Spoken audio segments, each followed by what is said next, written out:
right, everybody, good morning. We have the microphones. I know they're working on the streaming. I don't know how well they'll work in the room here, but if we need to, we'll close the door if there's any outside noise. Welcome to the opportunities in the 2024 Biennium budget.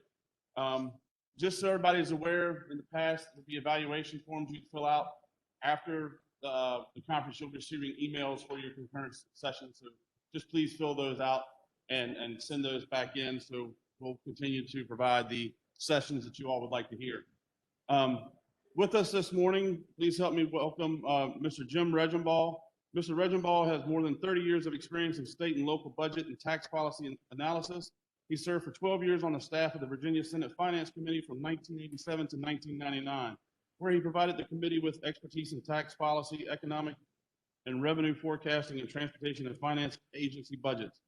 In 1999, Mr. Regimbal co-founded Fiscal Analytics Limited, where his expertise in state and local budget and tax policy issues have been provided to local governments, business groups, trade associations, and nonprofit organizations. His local government clients currently include the Virginia Association of Counties, the Virginia Municipal League, and the Virginia First Cities Coalition. Other clients have included the Virginia Association of School Superintendents, Virginia Forever, Virginia Hospital and Healthcare Association, and the Virginia Healthcare Association. Mr. Regimbal holds a Bachelor of Science in Economics from the University of the Pacific and an MBA from the Virginia Commonwealth University. Please welcome Mr. Jim Regimbal.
don't know what's gonna happen at the end of all this, with inflation, and when you've got stimulus ending and what happens, but just for the next biennium, grow 4%, you've got 10 billion to spend above his budget.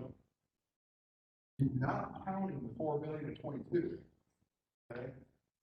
So that's why I say there's a gushing of revenue coming on. Sink in a little bit. A lot. So where do we go back? So sure. So this is all the reasons why I think, yeah, that's gonna happen. There's sure there are risks. Tougher growth comparisons. That's why I gave you 0%, you know. High inflation, what the heck's gonna happen for that? You know, supply chain, more COVID. There was lots of labor issues going on, difficult time filling positions. Black swan, think of, this is the one that came to mind. Not a great thought, but COVID obviously. But what if China invades Taiwan and takes over the semiconductor manufacturing in Taiwan? You can imagine that. I'm in a black swan. I remember I came for February, and I joke, actually, we're just hearing about this Chinese virus. And I said, yeah, there's this possibility of the coronavirus. That's what I said. They said to you guys, email beta, and got a chuckle at it, but it turned out to be true. That was February. Well, you know, a month before, it actually didn't come. Black swans can come. We now know that all this. So let's go to the bills to draw now. So I've described to you 4 billion to 22, possibly 6 to 10 billion above the base in new revenue, you know, because our base is so much higher than we budgeted. It's 20-month surplus. That's why it all flows through. It's way higher than people expected when they budgeted that current biennium. So the spending is at that level, pre-surplus. Base budget. So who are the bills in front? Pre-benchmark normally $1 billion. Zero. Not pre-benchmark. K-12 basically zero. Here, 331 million. That's because they assumed with no loss they put in place last year was going to begin. That was just a placeholder for trying to solve an ADM issue again. It shows up. What I'm hearing yesterday from Captain Burke, Deputy Secretary of Education, is that it looks like the September 30 on count going to put numbers of students are going to be not all the way back pre-pandemic, closer to it than where it was last year. So there's going to be more students that flow in, but not as much as what pre-pandemic. Still going to be a little bit below that.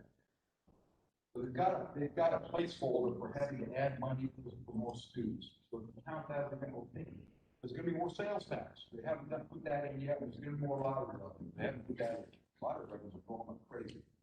That's just money from the economy, revenues flowing into education. The actual costs, things like prevailing salaries. Remember, they use old data for all that. Salaries didn't grow that much.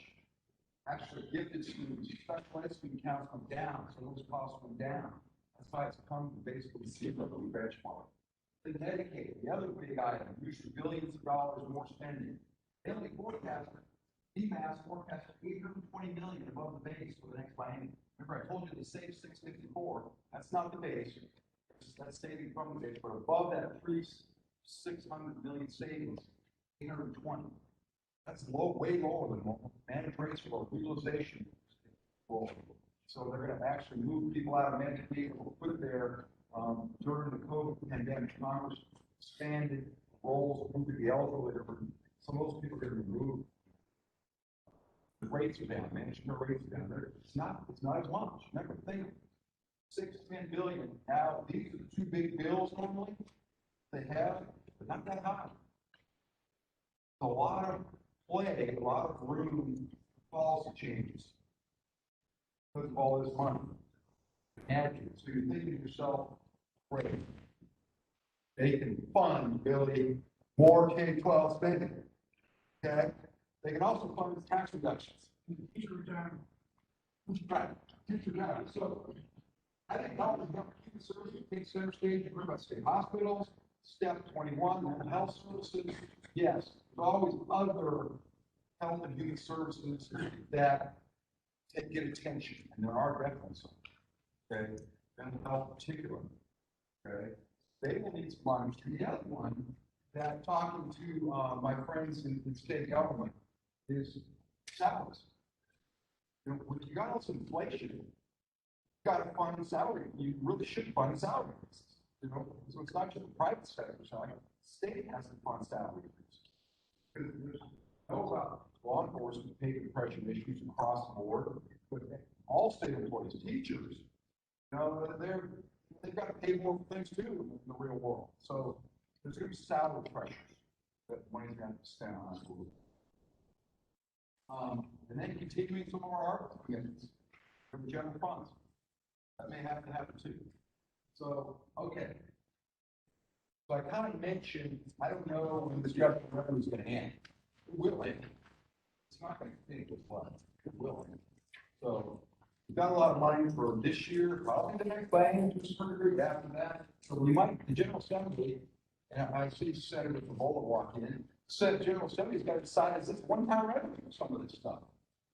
You know, is this really one time? So here's some ideas that find that what you do with one-time revenues over the years. What have we done? We put more money in PR. Actually did that 2 years ago. Not I think the year before. We put $100 million, some of it in the teacher fund, some of it in the state employee fund. But when you do that, you put money into the trust fund. It earns a 6.75 rate of return, which what they assumed over 30 years. So when you assume that, that lowers the contribution rates. So it lowers it at that level. Each 12 million lowers rates by about a basis point or $900,000 annually. So if you put more money into that one time, you can get long-term retirement contribution rate reductions, which benefits both the state and localities to share those costs. So it's a great way to use one-time revenue, my opinion, because right now you put it in reserves. What do you earn? Over the treasury, it's $3.3 billion. 1% or less. 1%. BRS Trust Fund, they made 27% actually last year. They were way above their 30-year assume. Now they're going to assume that in their appointments. Part of it. You do better. I put the BRS and you save a lot of money. And you also tell Wall Street that we're a very strong, healthy state. We got our pension plans fully funded. They look at that too for AAA credit ratings. So it's just as important as having reserves, technical reserves, which save a lot of money for everyone, schools. But if you use cash instead of debt, we have we've issued about $10 billion in debt, 46% for higher ed buildings, 25% for transportation, to give you a flavor of what the state issues debt for. You know, parks too are in there, other things. The two big ones are higher ed first, transportation second. And for higher ed, you can fund buildings, you know, some of the projects, state for its buildings, cash instead of debt, way to use one-time money. How about a school modernization fund? I'm going to get into that in a second, but that's a huge dollar cost. We're talking big dollars. Chip away at that, some of this one-time money, help you guys. That's one way to put money into it. Then you can do volunteer research more. That $3.3 trillion does not even include that $654 million super deposit I mentioned that could be removed by the General Assembly with a snap of their fingers. Okay, nothing constitutional about that. You're already at 3.3. Do you need more reserves? Well, that's up to them. My feelings on that. You're going to get 13% already, general fund. So now let's get to tax reform. So you can spend it on tax reform. I really went from Jeff on this issue. So he was a little low, but he's the same ballpark. About $650 million for each for the reduction in the food tax. My calculation. And reason it hits local government is they removed, first of all, food for home consumption gross tax is about 17% of the existing sales tax base. Okay, think of, say, 100 billion is what people spend on money that gets taxed for sales tax. 17 billion is actually a little more than that. It's 17 billion that makes people buying food.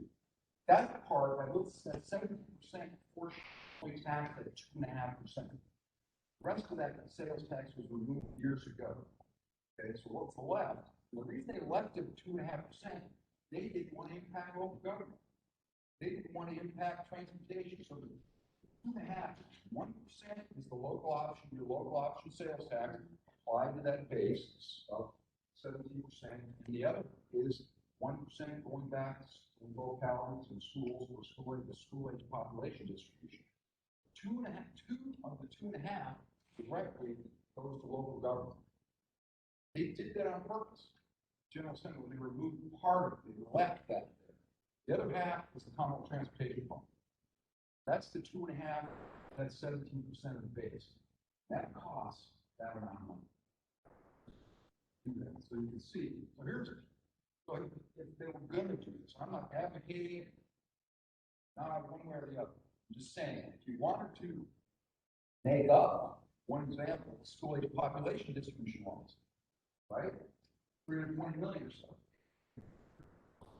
Increase the existing school age population distribution by 0.25%, from 1 1/8, 1 3/8. That would return 320 million through the same exact formula, back in the same schools. You offset the cost of losing grocery tax. They can't really do that exactly the same way with school or local option because yeah, it's a similar amount, but it doesn't go back to localities exactly the same way. Some of you have more bigger bases for local option, some of you have more school kids. So it's not, wouldn't be 1-to-1. Same amount of money, but it would go back the same exact. The other proposal was, the big one was doubling the standard deduction. That is a similar cost. The food tax rate is about 650. So I put some notes there where you go. The standard deduction has been increased. It increased in 2017 some when the big Trump tax changes occurred. And a lot of people, about 500,000 more people, filed standard deduction for standard deduction. You have to do both. If you file for federal standard deduction, which was increased to 12 and 24,000 in 2017, for much lower levels, you have to do the same thing in the state. You cannot pick and choose. You can't do federal standard, state out of hand. You have to do both and choose. So many more people, because a lot higher tax, they chose the federal standard deduction. They're forced into the state standard deduction. It's about 500,000 more. But even still, look at the returns. Way more people file standard deduction. Remember I said 56% of returns of 50,000 under filing standard deductions. The numbers for itemized receipts were way more value in itemized deductions. No standard haven't gone up that much, so there's actually an argument to be made for adjusting the standard. I think that's been a bipartisan kind of issue over the years, raising that. I think that's a live issue. You can say I'm wrong, but I think that's a live issue, that standard deduction increase. You see the cost of that. And go back to the numbers about how much money is available. The argument needs to be made, yeah, we can afford this. Okay. So here now we get into some other things here. I'm not going to spend a lot of time. This is growth and appropriations from 14 to 22. Big dollars. 44% growth last year, 2014. See, public ed grew less. Average. Dedicated grew more than the average. Public health more. So that's chart is for you. See, look at not only the growth rates of the dollars, okay, some are more important than others. So those are the big drivers. Okay. Spending. That's what's happening. Now, for the money going back to the town. So I added all the various ways directly to go back to town. You can see over time, it's actually gone down. The high water mark is back over half, down to 42, 41%, going back from the same exact program. Public ed, share of the general fund. A lot of it has to do with Medicaid growth. My advanced Medicaid. To look at that at your leisure. A little more detail, public ed funding, per pupil funding, this is right out of the superintendent's annual report. You see what local governments did, 23% growth. From 920. That's the latest data. Now, again, so on a nominal basis, state gone up. I have one kind of 2009. Much higher, nominal. Inflation adjusted, still the same as 09, a little bit less. It's not really kept up, it's kind of kept up just with inflation, you would say. State farm. Inflation's getting bigger. I had to actually put in, had before this thing was actually going up. This was down at 5.4%. This was like 1 and 2. That's 5.4 there. In fact, you just saw government figures come out. Talking about number 6. 5%. Inflation's high. School construction renovation, one of the items I said you might, I know localities they had a great General Assembly commission on this. Interesting report, a lot of good data. A lot of buildings in Virginia schools are 50 years old. Last time we had a really big building program in the 1950s. That makes sense. And you can see the replacement cost of those buildings. This is their numbers. General Assembly Commission over $25 billion. So that's some big dollars. So even state debt, which I said was $10 billion issued over 10 years, come close to that $25 billion. Three figures on how much money has been spent in local government, over $3 billion since 2010. You can see what the current construction improvement plans are. $3.8 billion for 81 new schools, $3.3 billion for renovation costs. That's what currently is planned in the system. You've got your guy in the system. And I will say the state has historically been resistant to get into this area. At one point in the late 90s, mid-90s, they put a $110 million per year out there. It didn't last very long. Recession hit, got cut back to $55 million. It was distributed with a $100,000 minimum, school division, small ones. Rest being distributed based on the size of the school ADM. So one of the problems is with a program like this, I think this is me talking. How to allocate money. How do you allocate? Let's say you put $1 billion from the one time, it's called a one-time revenue thing right now. The state says, we're going to put $1 billion in school bonds to help you. Well, it's hard to figure out how to allocate other than these sort of everyone gets equal shares. Maybe that's the best way to do it. Hard to figure out how to allocate it to. What the highest need is really these. One of the things that's surprising about the commission is the entire state. It's all over these old buildings. It's not just one place, it's all over the place. Every district has a lot of old school buildings. ADM, all this chart shows you this is what's in the adopted budget right here. That's going to go up, I guess. Go back to some more that. See the loss right here. You saw a lot of that. We're going to, well, you probably won't, but I was yesterday's steering committee.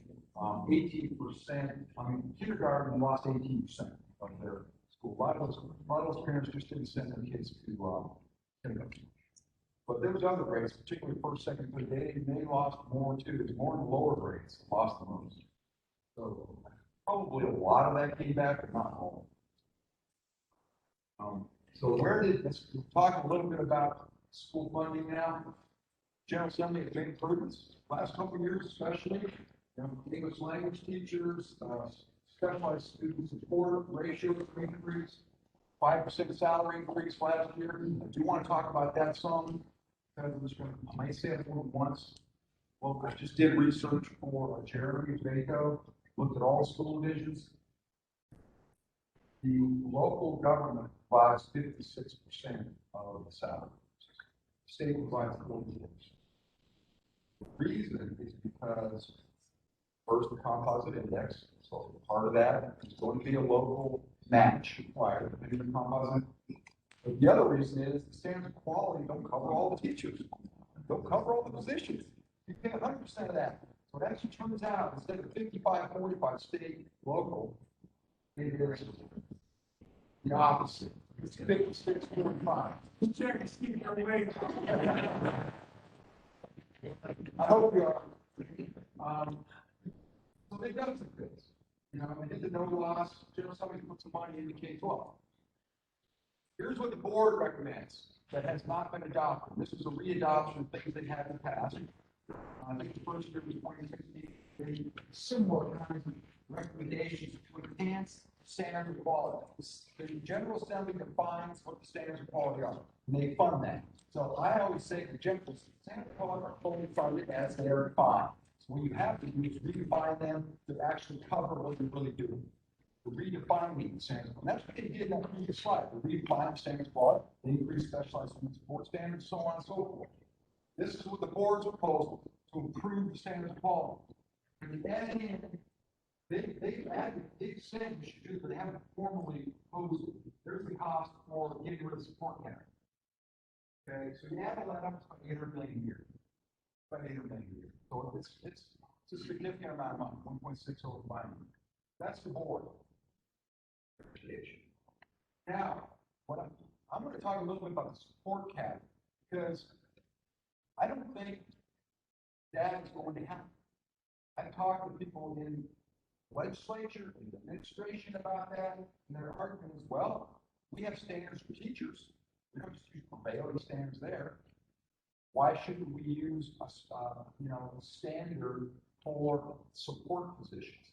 You really think a government, a Republican administration is going to say, I'm going to add money for outside the classrooms in terms of use for support? Yeah, I just don't think so.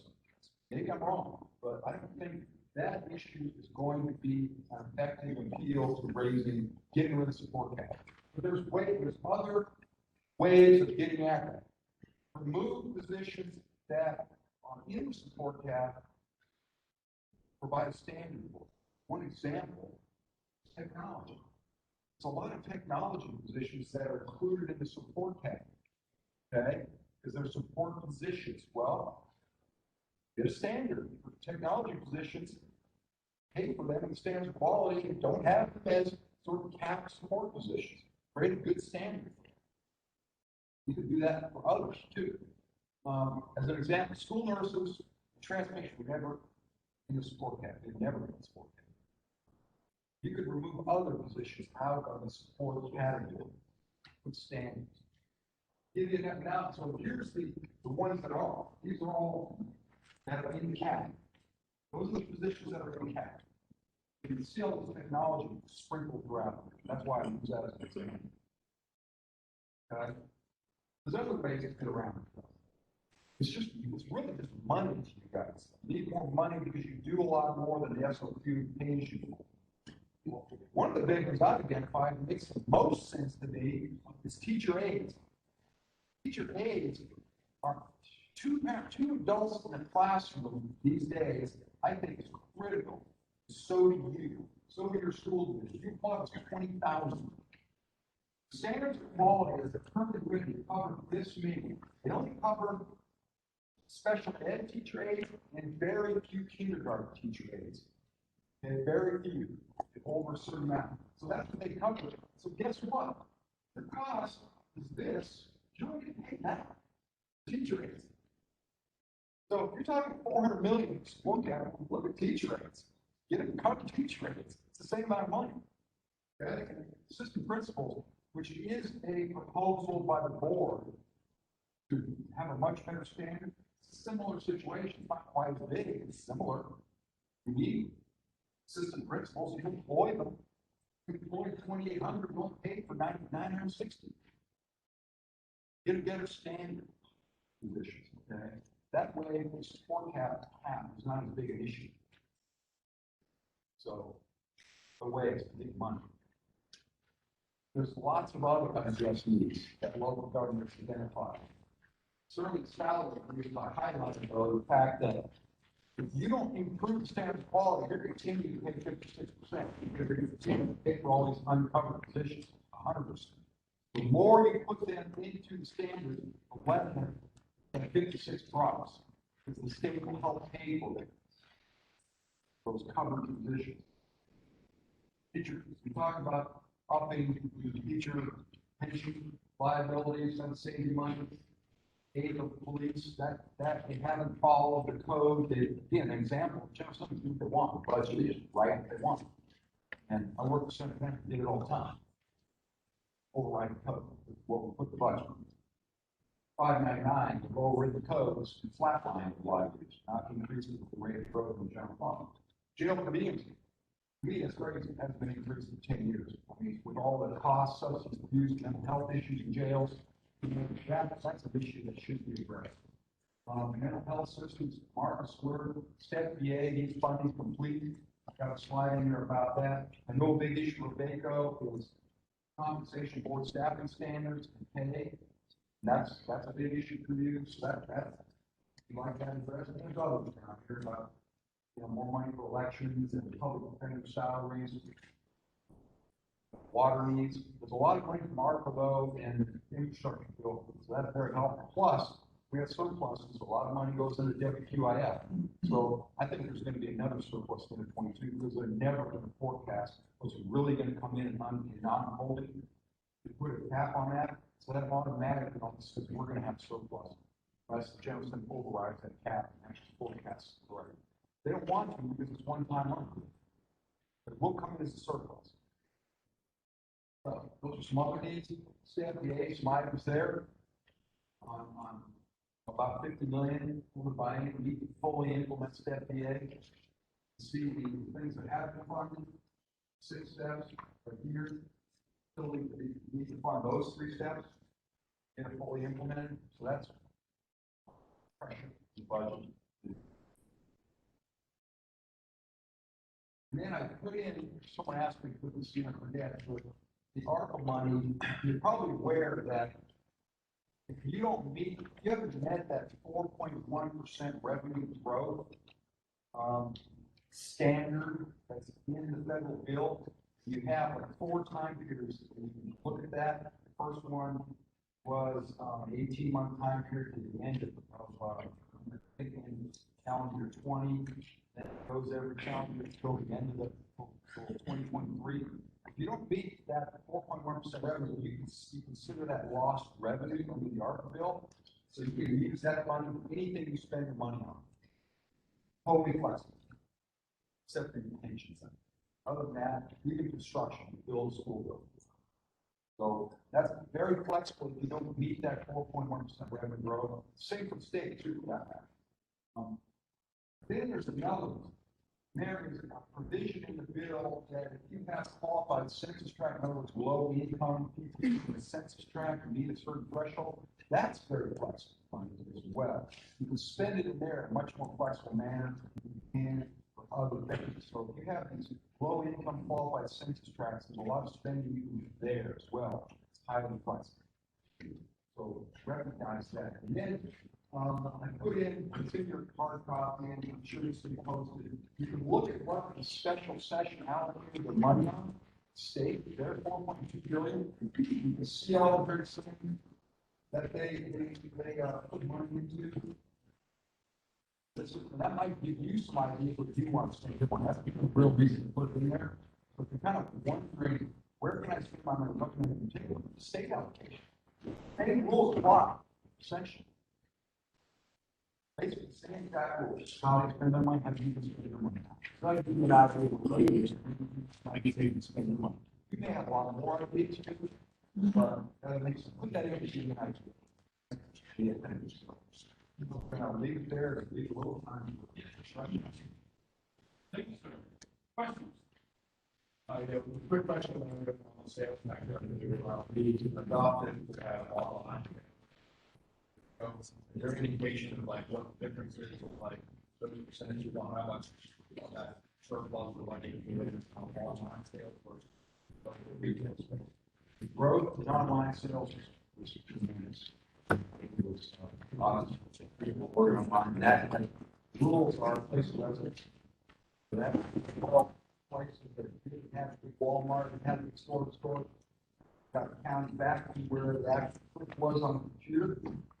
And, I hesitant, I think I've heard that, but I don't remember off the top of my head if that is, but it's gotten updated. I wouldn't be surprised if it's 20% of sales tax is now wrong. And a follow-up with, other issues of, addressing like public school construction. What about using some of the money like our district does to basically lower the cost of our interest? Localities, borrow that money.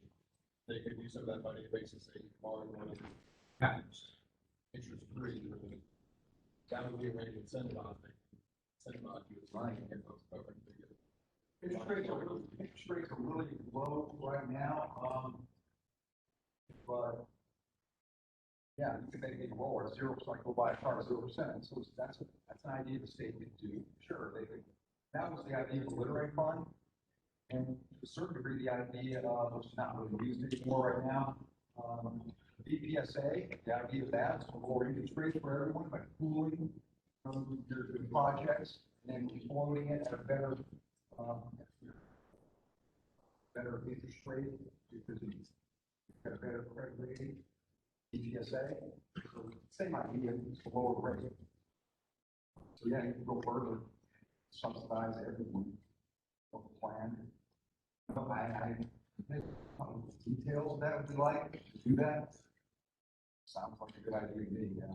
Seems to be something that hasn't, but it seems like they've bought a lot of money in higher education buildings, higher education. You can have college level education, it's building more gyms, fancy schools. Yeah, I'm not gonna comment on that, but.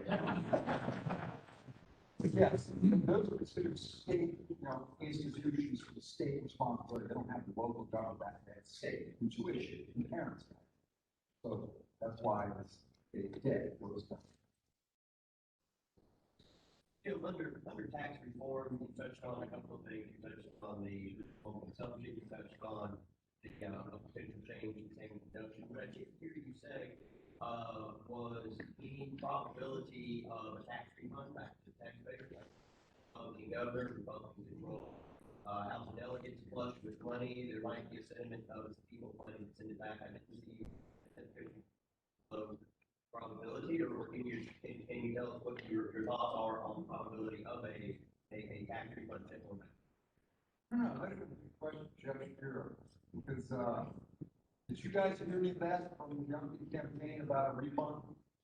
I'm not saying I directly heard that. I'm saying that as we get into a general assembly, people say, hey, here we are, flush with cash.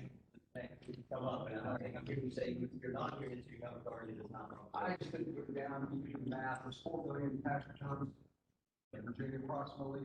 So, 4 billion, you do $10, you're 40, you do 100, so you're 400, so you get the gist of how much it costs, depending on the size of the refund.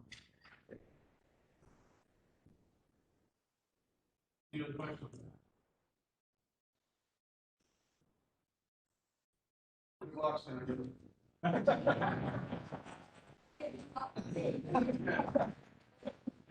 Once again, everybody, I want to thank you all for attending. Remember the online form we can fill out, see you tomorrow. Thank you, Mr. Regimbal.